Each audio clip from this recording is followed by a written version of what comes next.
pessoal! Uma excelente noite para vocês. E eu espero que vocês todos estejam aproveitando bastante aqui nossos encontros, as nossas terças e as nossas quintas de discussão de casos, de troca de experiências, tá bom? Hoje, em especial, nós teremos aqui o professor Alisson Reis falando sobre verticalização de molares. Será que você já passou pela situação de ter um paciente... Opa, chegou alguém aqui. Acho que vai entrar. Boa noite. Olá, Alisson. Boa noite, Estão me ouvindo Alisson. bem? Super bem. Tudo ótimo. Perfeito. E hoje, em especial, é um tema que todo mundo passa por isso. É isso aí, né? Não, Alisson. É uma dificuldade Eduardo. que todos temos, né? Na ortodontia fixa e com alinhador não seria diferente, não é, Eduardo? Justamente. Na verdade, as pessoas às vezes fantasiam um pouco o que se pode conseguir com alinhadores, né? E é por isso que a gente está aqui para discutir hoje. Hoje eu estou aqui, na verdade, estando de penetra na live de vocês, né? Que isso. Mas, Alisson, vou te Diga. fazer uma pergunta que todo mundo se faz, todo profissional tem essa dúvida. Recebi um paciente, tá? Esse meu paciente, ele perdeu um primeiro molar inferior. E aí acontece aquilo, e aí o segundo molar e o terceiro molar inclinam, né, para esse espaço. Tem um colapso ali da oclusão.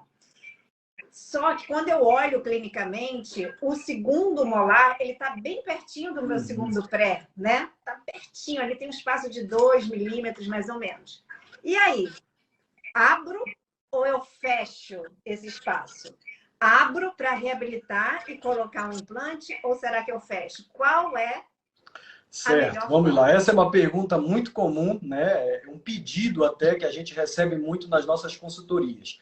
Porque quando a gente olha clinicamente, né, como a Flávia bem pontuou aqui, a gente vai ver clinicamente na boca que o espaço aqui em cima, aqui é a coroa, né? A ponta da caneta seria a coroa.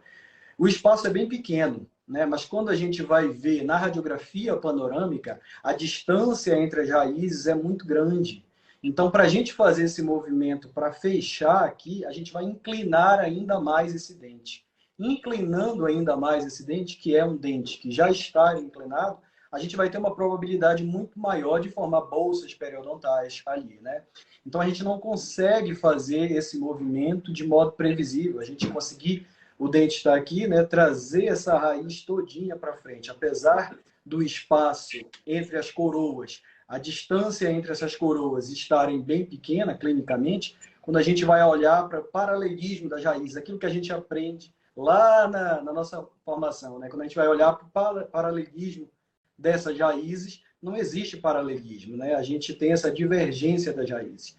Então, é muito mais previsível a gente abrir esse espaço. Aí a gente conversa, né, com os doutores, porque, tipo, mas vai demorar mais tempo. Mas o que a gente prefere, né? Fazer um tratamento com assertividade dos resultados, em que a gente vai ter realmente esse espaço aberto. Às vezes a gente não consegue abrir para o tamanho de um molar, né? Mas a gente consegue colocar um implante de um pré-molar, não é, Eduardo? Não, justamente. Inclusive, às vezes as pessoas falam que vai demorar mais tempo, mas pelo contrário, quer dizer, porque se você tentar fechar, demora um tempo muito maior e não vai dar resultado. E não é porque é alinhador. Eu já tentei fazer isso com ortodontia fixa também. Você até fecha o espaço. Tá bom, fechou. Na época, falando de ortodontia fixa, usei cherry loop, Schuhbohr, mecânica de Tweed. Fechei um espaço, consegui uma bela retração de raiz mesial, né? E um espaço extremamente instável de fechamento. Então, a gente tenta procurar o que é mais prático para o paciente. A conta começa a dificultar nesses casos, me corrija se eu estou errado, quando ele tem o segundo molar na boca, que está meselizado, ele também tem o terceiro tombado em cima, né? E aí você tem que tirar o terceiro, eu passei, vou tirar o dente para botar implante, né? Então, assim, até para mim, né? Se eu vou tirar, o dentista disse que eu tinha que tirar um dente para colocar implante. Até eu acho estranho isso, entendeu? Mas cabe a gente, como profissional, orientar. Não, vai tirar um terceiro molar que vai ficar provavelmente sem função, muitas vezes, para verticalizar um segundo, para abrir um espaço para colocar um implante que vai ser do tamanho de um terceiro pré-molar. A mecânica é muito mais previsível, né? Muito mais direto ao ponto e, claro, né? havendo necessidade, a gente vai usar outros artifícios para verticalização também. Exatamente, chegamos ao ponto. Como fazer essa previsibilidade aumentada na programação do CleanCheck? Bem, então a gente conversou aqui sobre verticalizar molares, é mais previsível a gente abrir o espaço devido à análise do posicionamento radicular desses dentes que estão em colapso, né? Porém, como fazer isso mais previsível no CleanCheck? E essa resposta, quem vai dar para a gente é o professor Alisson. Galera, eu estou aqui, ó, meu bloco, minha caneta, para anotar o que o Alisson vai falar aí, mais previsível, para a gente fazer prática disso amanhã, tá bom? Ó, vamos lá, Alisson, por onde a gente começa? Inclusive, a gente discutiu um caso muito parecido com esse nas nossas consultorias na semana passada, né? Porque o Eduardo tocou em um ponto muito importante. Quando a gente tem um dente que é extremo livre, né? Ele está inclinado, o paciente aceita muito mais, né? Ele fica mais ali receptivo para poder fazer essa solicitação da exodontia. Mas se a gente tem 2 dentes, não é? Para poder, tem o segundo molar, tem o terceiro molar. E aí, como é que a gente faz isso de modo previsível? Nós temos alguns casos, um desses casos que a gente fez a discussão na semana passada da consultoria, e a gente consegue, sim, esse movimento de modo bem previsível. Uma vez que a gente faz a solicitação da exodontia do terceiro molar, não é? E aí a gente faz o quê? É preciso fazer esse movimento estagiado. O movimento estagiado, fazer a solicitação do estagiamento, é como se fosse a nossa ortodontia fixa. A gente tem um bloco ancorando para permitir que esse movimento aconteça, né? Então, a gente estava até discutindo a respeito disso na consultoria na semana passada. E aí, a gente, porque teve que ir para refinamento, mas estava evoluindo muito bem o caso, né? Então, a gente estava conseguindo. Por quê? Porque a gente faz essa solicitação para o técnico do estagiamento. Então, a gente programa, faz essas alterações da verticalização e pede para verticalizar um dente, movimentar um dente de cada vez. Então, a gente tem aqueles dentes anteriores, os dentes proximais, travados, para que esse movimento aconteça. Temos também outras ferramentas que a gente vai falar aqui na live, mas é fundamental a gente fazer a solicitação para o técnico do estagiamento, travar aqueles dentes anteriores para eles ancorarem esse movimento, para que esse movimento aconteça de modo previsível, não é, Eduardo? Exatamente. A ideia justamente é que com o sistema de alinhadores a gente tem a possibilidade de trabalhar aquela ancoragem dente a dente que a gente aprende lá na especialização. Eles falam, ancoragem dente a dente, mantém um bloco estabilizado e mexe outro bloco, né? Então, como é que a gente fazia isso com o aparelho fixo? É muito difícil. Né? É muito difícil. Então, é como se você tivesse uma área que você não estivesse fazendo pressão e atuando só num ponto. Né? Isso foi de Merrifield, né? Quando eu estive lá no curso da trilha, a gente via isso.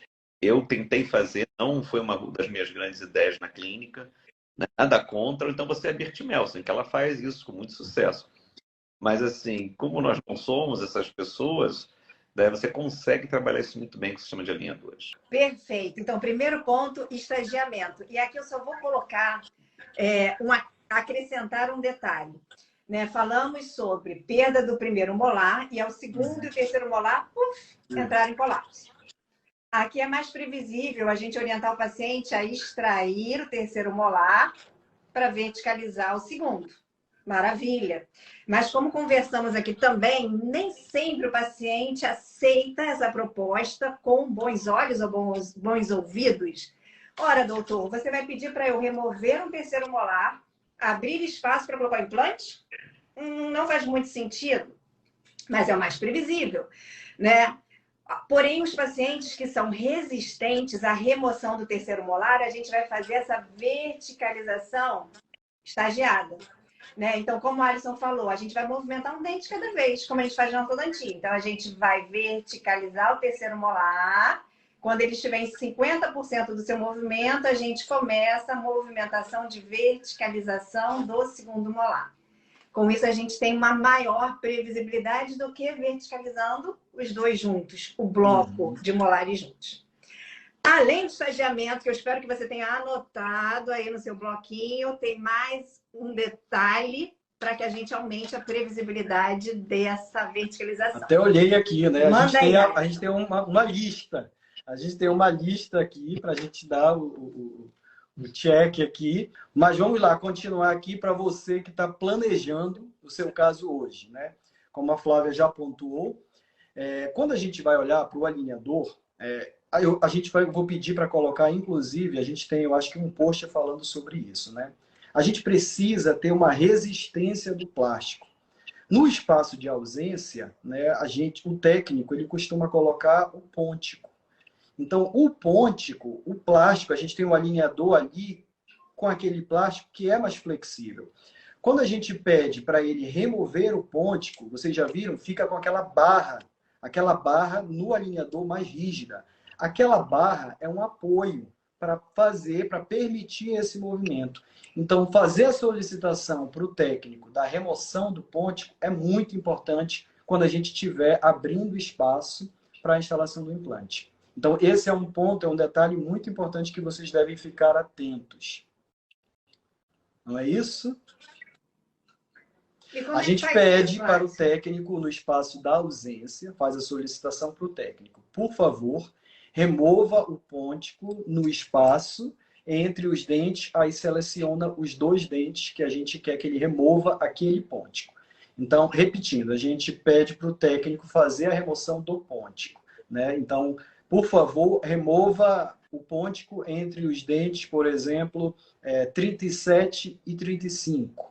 Né? E aí ele vai fazer essa remoção e a gente vai ter no alinhador aquela barra rígida, que vai servir como uma ancoragem para facilitar, né, esse movimento de verticalização. Pamela fez uma pergunta aqui. Tengo una pregunta. ¿Hasta qué grado de inclinación, por ejemplo, en un molar es predecible hacer una verticalización, tomando como anclaje los demás dientes, secuenciando el movimiento? ¿Puedo? Tá bom. Em português mesmo, tá, Pamela? Qualquer coisa, Eduardo aqui fica na nossa tradução. Pamela, a gente não avalia em graus, tá? A gente avalia o quanto que esse dente precisa verticalizar. Vamos conseguir esse grau de verticalização? Sim. Porém, tomando nota de colocar nesse CleanCheck todas as observações que a gente está conversando aqui nessa noite. Primeira nota, oferecer ao paciente extrair o terceiro molar. E aí tem uma outra situação também, né, Eduardo e Alisson? O momento de extração desse dente. Deixar a carta na manga. Né? Eu não vou... o paciente aceitou extrair. Vamos correr extrair. Não, ele vai extrair quando o aparelho chegar e a gente colocar os atalhos. Perfeito. Tá? Então, primeira nota aí, avaliação da extração dos terceiros molares. Segunda nota, sequenciamento dessa verticalização. Terceira nota, que a Alisson falou também, a remoção do pôntico. E a nossa preferência é deixar a barra de Smart Track, porque você imagina que o pôntico vai gerar uma bolha ali na mesial do 3,7, onde a gente está tentando empurrar esse dente, né, para verticalizar. Então, se eu gero uma bolha, eu perco o contato com aquela mesial, eu perco força. O resultado não fica legal. Fazendo desse jeito que a Alisson está sugerindo, que é fazer uma barra de Smart Track, eu aumento o contato do plástico com a mesial desse dente. E aí sim a gente tem maior efetividade nesse movimento. Tá bom? Obrigada, doutora Vanusa, já que você estava falando, eu vou fazer a pergunta aqui para você. Agora eu vou mandar para você. Doutora Vanusa pergunta, a ausência do pôntico não dificultará muito na colocação e remoção do alinhador? Sim. A resposta é sim, Vanusa. E eu acho que você já passou por isso, como a gente já passou também. É mais difícil, tá? A orientação que a gente sempre dá para o paciente colocar o aparelho um pouquinho mais para dentro da região posterior, fazer uma angulação mais para a lingual e encaixar. É importante também você ensinar para o paciente o eixo de encaixe desse alinhador. Porque a gente está falando de dentes muito mal posicionados, né? Tanto inclinados para mesial, quanto às vezes colabados para lingual. Então, o alinhador ele não vai, igual no comercial, né? encaixar. O paciente até fala, nossa, mas o meu não está encaixando assim tão bonito. Sim, às vezes não encaixa, pela maloclusão inicial. Então, orienta o seu paciente a fazer esse encaixe. Vai ser mais difícil, mas todos os nossos pacientes aprendem. No início, a gente percebe que é preciso um pouco mais de atenção nossa, né, de uma orientação mais junta, até um motivacional para o paciente. Não, você vai conseguir, assim que a gente coloca, assim que tira, no início fica difícil, mas todos eles não têm dificuldade depois, durante o tratamento. Tem um caso, certo? só, Flávia, aproveitando que ela levantou essa questão, eu lembro já há muito tempo, eu não lembro nem se era Smart na época já, estou ficando velho, mas que estava muito difícil de colocar, não tinha nem os pontos, justamente por isso até. E não era a barra, era como se o plástico tivesse todo colabado mesmo, então ficava muito difícil. Eu tive que aliviar um pouquinho o alinhador para diminuir a retenção. Ele entrava muito retentivo, o que é ótimo, mas foi um caso tive que aliviar um pouco internamente na medial, né? Mas hoje, com essa barra, entra mais difícil, pelo menos faz pressão, né? Mesmo que a gente tenha que aliviar, que fique difícil em casa, mas é importante ter essa força na mesial. Porque se bota o ponte, ele entra fácil, mas você perde a pressão de verticalização. Entendeu? Acho que esse foi o problema. Flávio Copelo, vocês têm usado elástico intermaxilar para auxiliar o vetor extrusivo da verticalização? Boa, Flávio. Estamos vendo aí que tem uma galera bem experiente aqui no assunto, hein? Muito bom. Vou colocar aqui e depois a Adson coloca, acrescenta e Eduardo também acrescenta. Usamos, Flávio, o elástico intermaxilar para auxiliar o vetor extrusivo da verticalização. Em alguns casos é interessante até a gente trabalhar com esquema de orientação de elásticos diferenciados. Por exemplo, se eu preciso levantar a mesial de um molar inferior, eu vou trabalhar com um vetor mais posterior ou mais vertical. E não evitar um elástico de classe 2, por exemplo, com apoio de botão na mesial desse dente. Porque aí a tendência é a gente inclinar mais ainda para frente, né? Só que no início, a gente deixa o plástico agir. Então, eu estou imaginando aqui, Flávio, uma situação onde eu não preciso de elástico de classe 2, onde eu não preciso de elástico de classe 3, onde eu não preciso de correção de linha média. Tá? Estou imaginando só o vetor extrusivo da verticalização. Então, a gente vai fazendo o clean check com attachments adequados para o Smart Track fazer esse movimento. E durante o tratamento, a gente observa se tem alguma desadaptação. Havendo a desadaptação, a gente acrescenta elásticos e botões verticais. Como a gente sempre fez na ortodontia, né? Elásticos triangulares em região de canino para melhorar a intercuspidação. Perfeito. Tudo certo? Eu acho que ela falou, né, Alisson? Tem alguma coisa para acrescentar? Pois é. Flávio, Flávio, você... uma ótima pergunta, né? Essa pergunta. Então. Vamos lá. Qual é o outro ponto, Flávia? Vamos ver se estamos aqui alinhados. Vamos, tem um monte de pergunta que a gente vai ter que voltar uma semana fazendo aqui. Live sobre isso. Vende. O dente a verticalizar não teria que intruir também? Boa, Isis. Isso a gente pensa, você está pensando em ortodontia, isso é maravilhoso. Só que a gente vai mudar um pouquinho esse conceito para ortodontia com alinhador, né? Com alinhador, a gente tem um envolvimento todo da oclusal. Então, o controle, quando a gente verticaliza o dente com o aparelho fixo, ele tende a extruir. E por isso a gente já faz essa compensação para ele intruir e tirar de trauma. Com o alinhador, a gente já faz todo esse controle no clean check.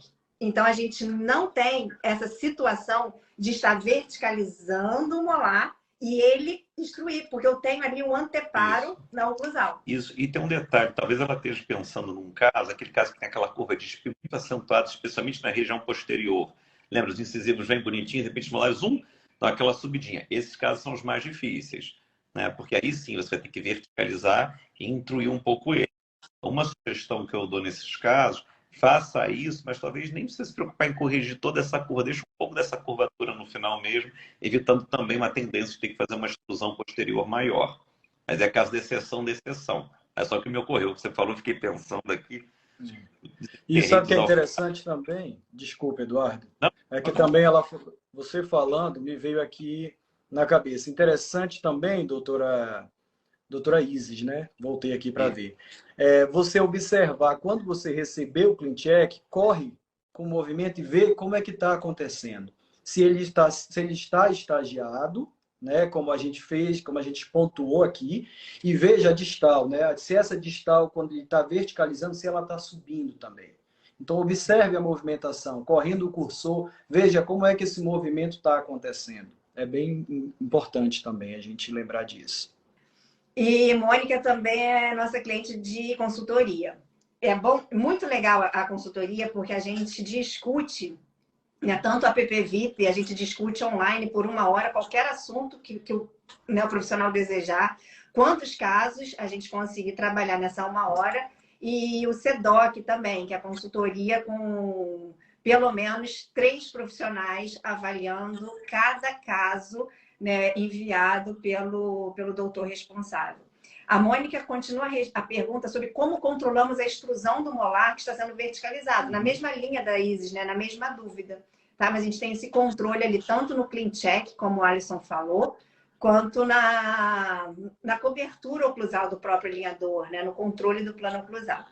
Doutor Alberto, existe um limite da resposta do alinhador em que seja preciso o uso de mecânica auxiliar? Caramba, parece que ele estava alinhado com a nossa lista. E aí? Bom, doutor Alberto, o que a gente faz? Esse foi o ponto, como eu falo, nós trouxemos esse assunto para vocês, especificamente porque a gente discutiu um caso, né? Um caso real que aconteceu e que a gente vem acompanhando. 2 casos, né? E aí, exatamente isso. A gente planeja no CleanCheck de modo que seja o mais previsível possível, com movimentos isolados, e a gente deixa o plástico agir, doutor Alberto. A gente vai acompanhando a evolução do caso. Se a gente observar que não está acontecendo esse movimento, aí a gente vai lançando mão de mecânicas auxiliares. Então, inicialmente, a gente prefere deixar o movimento, né? Porque uma vez que a gente fez todo aquele planejamento, recapitulando, do estagiamento, eu acho que a doutora Pamela fez essa pergunta, né? Como é que a gente faz a solicitação, doutora Pamela? Por exemplo, a gente pede para fazer primeiro o movimento do terceiro molar, caso tenha terceiro molar. Então, movimente o terceiro molar, verticalize o terceiro molar, depois verticalize o segundo molar. Então, o primeiro ponto é fazer o estagiamento, pedir para remover o pôntico naquele espaço que a gente está abrindo, e aí a gente vai acompanhando. Eu vou falar logo de um outro ponto, Flávia, porque para a gente conseguir abordar todos os pontos aqui com eles. O attachment, né? A gente precisa do attachment também. O attachment ele é muito importante, a gente ter attachment para auxiliar esse movimento. Então, a gente faz a instalação do attachment, nós colocamos attachments retangulares de 3 milímetros, e aí a gente espera o plástico agir. Observando que não está acontecendo esse movimento, aí nós vamos entrar com nesse momento a gente entra com a mecânica híbrida, a mecânica auxiliar. Eu acho que a gente não vai conseguir ver porque tá as letras na frente, né? Mas, ó, não sei se vocês estão conseguindo ver. Acho que não foi bem sucedido, né? Não, mas... Não, né? Mas, ó, o que a gente faz? A gente cola, a gente pode começar inicialmente sem a ancoragem esquelética, né, com um segmento de fio, e aí a gente pode colocar uma mola para fazer a abertura desse espaço, que vai auxiliando na verticalização. Se a gente observar que não está sendo efetivo, aí nós podemos cortar e entrar com um implante, né, com um cantilever, por exemplo. Mas inicialmente a gente vai por etapas, né? A gente planeja de um modo assertivo para que o plástico, né, possa agir com os attachments, respondendo a pergunta do Dr. Carlos, né, aqui, attachments verticais ou attachments horizontais, Flávio? A gente prioriza os attachments horizontais, né, os attachments na horizontal. Attachments, Dr. Carlos, attachments horizontais, né, attachments convencionais de 3 milímetros.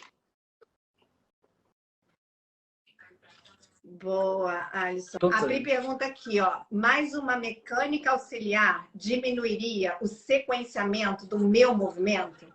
Digo, diminuindo o número de alinhadores para tal finalidade? Excelente pergunta, Pri. Como a Alisson falou, a gente deixa o plástico fazer a força. Se começou a desadaptar, aí sim a gente entra com o híbrido, mas a gente não evolui com o alinhador. O alinhador acaba funcionando ali como uma ancoragem, tá bom?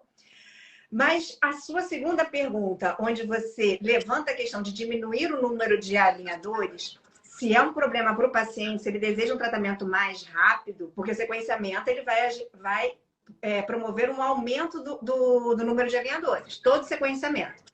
Aumenta a previsibilidade, mas aumenta a quantidade de alinhadores e, por consequência, aumenta o tempo de tratamento.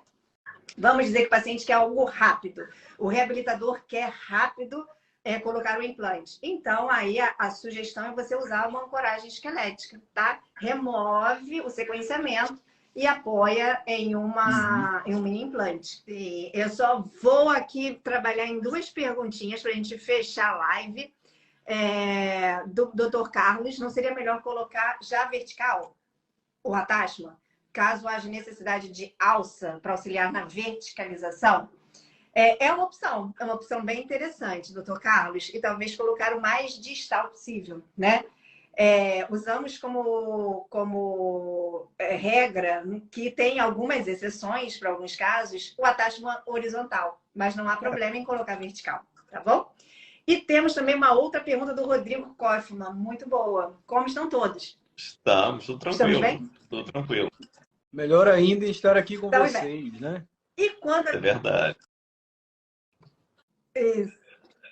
E quando a verticalização é mais de movimento radicular do que de coroa? Uau, Rodrigo, aí é bem mais difícil, sabe? A gente discutiu isso, né, na abertura da live. A previsibilidade é muito menor. Até porque, quando os pacientes adultos chegam assim pra gente, a gente já tem aquele estreitamento da cortical, né? Da perda, por exemplo, de um primeiro molar. Então, é realmente bem mais difícil e pouquíssimo previsível essa verticalização com movimento radicular. Avalie na sua radiografia a movimentação de verticalização por movimentação coronal, é muito mais previsível. Pessoal, foi uma delícia! Muito obrigada, Alisson. Muito obrigada, Eduardo.